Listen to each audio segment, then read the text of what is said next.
पहाड़ के ऊपर एक मकान बना हुआ था। उसमें चित्रकला नाम की एक जादूगरनी रहती थी।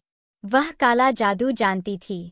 पहाड़ के नीचे तलहटी में एक गांव बसा हुआ था, जिस पर जादूगरनी ने अपने जादू से कब्जा किया हुआ था। गांव के लोग जादूगरनी से बहुत डरते थे। उन्हें पता था कि अगर जादूगरनी को गुस्सा आ गया तो अपने जादू से पूरे गांव को खत्म कर सकती है। इसलिए गांव वाले जादूगरनी को खुश करने के लिए उसकी हर बात मानते थे। गांव वाले जितना भी कमाते थे, उसका एक बड़ा हिस्सा जादूगरनी को देना पड़ता था। कई सदियों से यही परंपरा चली आ रही थी। गांव के लोग जवान से बूढ़े होकर मर जाते थे, लेकिन जादूगरनी हमेशा जवान और खूबसूरत बनी रहती थी। इसका राज कोई नहीं जानता था। इसी गांव के एक घर में राकेश नाम का एक बच्चा रहता था। उसके पिता खेत में काम करते करते चल बसे। पिता के मरने के बाद राकेश ने खेती का काम संभाल लिया, लेकिन जितना भी अनाज वह मेहनत करके उगाता था, उसका एक बड़ा हिस्सा जादूगरनी को देना पड़ता था। एक दिन राकेश ने अपनी माँ से कहा, माँ, ऐसे तो हम कभी चैन से रह नहीं पाएंगे। इस जादूगरनी के कारण मेरे पिता की मृत्यु हो गई और अब मैं भी इसकी गुलामी कर रहा हूँ। राकेश की माँ ने कहा, बेटा, तुझसे पहले भी कई लोगों ने जादूगरनी का विरोध किया, लेकिन उसने अपने जादू से सबको मार डाला। हम कुछ नहीं कर सकते हैं। राकेश ने माँ की बात को बीच में काट कर पूछा, लेकिन माँ, कोई तो रास्ता होगा इस सब से बाहर निकलने का। राकेश की माँ बोली, बेटा, मेरी बात मान, जैसा चल रहा है चलने दे।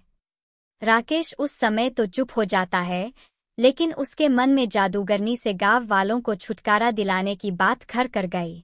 राकेश अगले दिन से अपने खेत पर काम करने जाने लगा, लेकिन उसका मन काम से ज्यादा जादूगरनी में लगा हुआ था। दोपहर को राकेश एक पेड़ के नीचे खाना खाने बैठा। वहीं उसके बराबर के खेत के दीनानंद चाचा भी खाना खा रहे थे। दीनानंद चाचा से राकेश ने अपने मन की बात कही। राकेश की बात सुनकर उन्होंने कहा, बेटा, बात तो तेरी ठीक है, लेकिन काम बहुत कठिन है, इसमें तेरी जान भी जा सकती है। राकेश बोला, चाचा, अगर गांव वालों को बचाने में मेरी जान भी चली गई तो मुझे खुशी होगी। आप कोई तरीका बताओ। तब दीनानंद चाचा ने कहा, आज से कई साल पहले गांव में एक किसान ने जादूगरनी को मारने की कोशिश की थी, लेकिन जादूगरनी को पता लग गया। फिर जादूगरनी ने उससे बदला लेने के लिए उसका सब कुछ छीन लिया और वह उसे मारने की तैयारी कर रही थी, लेकिन वह पहले ही गांव छोड़कर भाग गया। तुम उससे मिलो, उसका नाम गोपाल है। वह पास ही के एक गांव में रहता है, लेकिन वह किसी से मिलता नहीं है। राकेश बोला, लेकिन क्यों चाचा? दीनानंद जी ने कहा, बेटा, उसे डर है कि कहीं जादूगरनी ने उसे मारने के लिए न भेजा हो।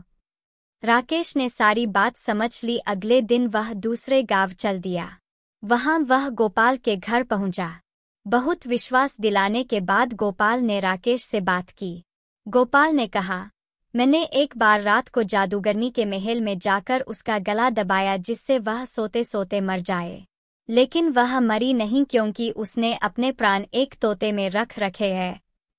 राकेश को बहुत आश्चर्य हुआ। उसने पूछा, लेकिन ऐसा क्यों चाचा?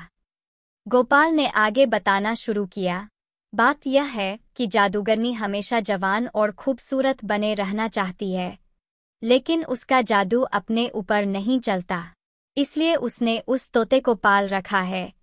उसे जादू से जवान बना रखा है। उसके अंदर जादूगरनी के प्राण हैं, इसलिए वह भी जवान बनी रहती है। अगर कोई उस तोते को मार दे तो सब ठीक हो जाएगा। राकेश गोपाल से विदा लेकर अपने गांव वापस आ जाता है। रात होते ही वह चुपचाप जादूगरनी के महल में पहुंच जाता है। वहां देखता है कि जादूगरनी सो रही है और उसके पास ही मेज पर एक पिंजरा था, जिसमें वह तोता था। राकेश तोते को हरी मिर्च खाने को देता है। तोता बहुत खुश हो जाता है। फिर राकेश उससे कहता है, तुम कब तक इस पिंजरे में रहोगे? तुम चाहो तो मैं तुम्हें आज़ाद कर सकता हूँ। तोता बोला, मुझे कोई भी इस कैद से बाहर नहीं निकाल सकता। राकेश बोला, कोई तो रास्ता होगा। तोते ने कहा, अगर कोई मुझे मार दे तो मैं आज़ाद हो सकता हूँ। मैं मर गया तो जादूगरनी की जान चली जाएगी। उसकी जान जाते ही मैं दोबारा जिंदा हो जाऊंगा क्योंकि मेरे अंदर 2 जान है। राकेश ने पूछा, लेकिन तुम्हें कैसे मारा जाए जिससे तुम्हें तकलीफ न हो? तोते ने कहा, तुम किसी तरह इस कमरे में धुआं भर 2 दम घुटने से मैं मर जाऊंगा। राकेश सारी बात सुनकर वापस आ जाता है। अगली रात वह जाकर देखता है, जादूगरनी सो रही है। वह अपने साथ कुछ लकड़ियां लाता है। उन्हें जलाकर खिड़की से अंदर फेंक देता है। फिर खिड़की बंद कर देता है। धुएं से जादूगरनी उठ जाती है। वह पिंजरे को लेकर बाहर की ओर भागती है, लेकिन राकेश बाहर से दरवाज़ा बंद कर देता है। कुछ ही देर में तोता मर जाता है। उसके मरते ही जादूगरनी के हाथ से पिंजरा छूट जाता है और वह मर जाती है।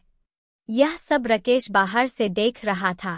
जादूगरनी के मरते ही वह खिड़की खोलकर अंदर जाता है और पिंजरे को बाहर ले आता है। कुछ ही देर में तोता जिंदा हो जाता है। इस तरह राकेश की हिम्मत और सुएबुए से गांव वालों को जादूगरनी से छुट्टी मिल जाती है।